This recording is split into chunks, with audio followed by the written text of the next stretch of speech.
As far as you know, are the National Guard troops in position now in a couple of these states? So I guess that would be Texas, Arizona, and possibly in New Mexico. What do you know? Texas is already deploying the National Guard. New Mexico and Arizona, that's coming very shortly. But it's going to be a seamless integration. We've already had the National Guard on the Border Patrol. I'm sorry, we've already had the National Guard on the border before. Right. So we're not going to have any issues getting them there, getting them up to speed, and getting them up and running. It's going to be very quick. All right. So we're just waiting on Texas, they're in place. We're waiting on Arizona and New Mexico, but you expect those to be in place. What about California? What about Governor Moonbeam? Have we heard anything from him? You know, there is a thought here that if he deploys, he says, yes, you can deploy to the border, he retains control. If he doesn't, of course, President Trump could federalize the National Guard in California, which is the largest contingent of National Guard in this country, and then President Trump would have control. What are you hearing on this? He could do that. Obviously, I think that California is going to push back. They push back on everything that President Trump does. They know that he's winning in a lot of different areas, and so they don't want to continue to give him other wins. If you look at what we're trying to do, we're trying to go after the bottom line of those organizations that smuggle opioids, criminal aliens into this country, and their business is predicated upon getting their products across the border without being detected, seized, or apprehended. And so if we have the National Guard that act as our eyes, that take over our surveillance positions, it allows us to put more agents on the border, which allows us to be a lot more effective and increases the certainty of apprehension and arrest, which then, of course, goes directly to the bottom line of these criminal organizations. All right, so if you're a coyote or an illegal possibly wanting to violate our sovereignty, or if you're a gang member, or if you're a drug runner, and you look at beefing up patrols in Texas and in Arizona and New Mexico, but not in California, doesn't that appear to be a green light? Or can you move resources, more resources to California because of this?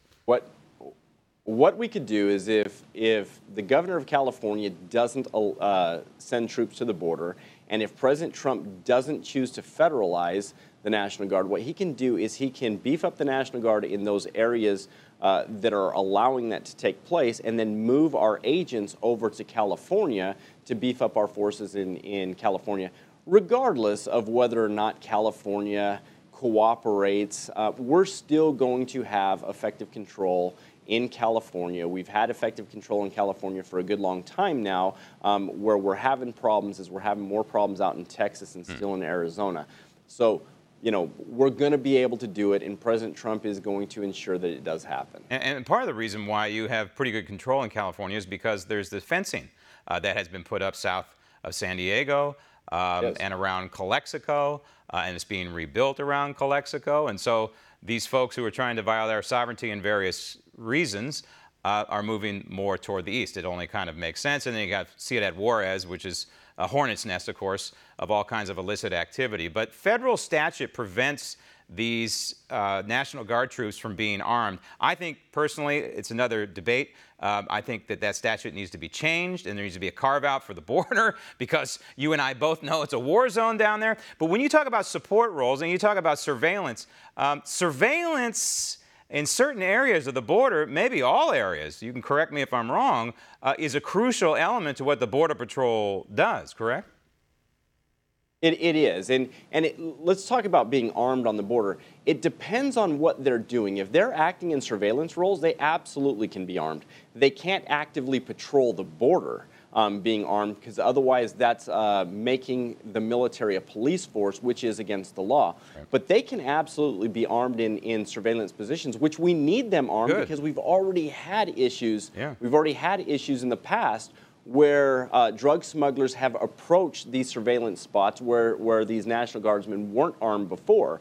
But again, if we put them in the surveillance positions that we currently occupy, we have way too many agents that are sitting in a control room, watching cameras, monitoring sensors, sitting in skyboxes, sitting in scope trucks.